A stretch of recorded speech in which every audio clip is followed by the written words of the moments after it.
கணவன் மனைக்குள்ள ஒரு பிரச்சனை. அதுக்காக அவங்க 2 பேரும் கோர்ட்ல டிவோர்ஸ்க்கு அப்ளை பண்ணியிருக்காங்க.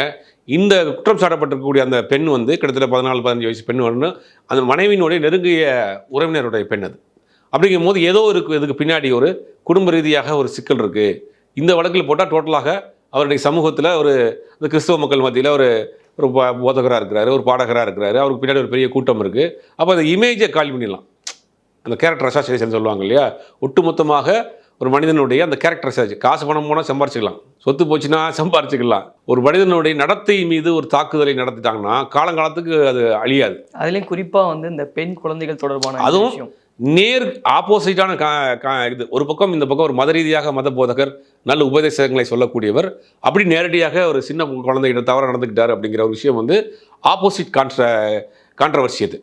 அப்படிங்கும்போது அதை சொன்னோம்னா அவருடைய டோட்டலாக வந்து கேரியரே போயிடும் அப்படிங்கிற மாதிரி ஒரு சிக்க வைக்கப்பட்டிருக்கிறார் ஜான் ஜபராஜ்ங்கிற மாதிரி அவருடைய ஆதரவாளர்களும் சிலரும் சொன்னாங்க.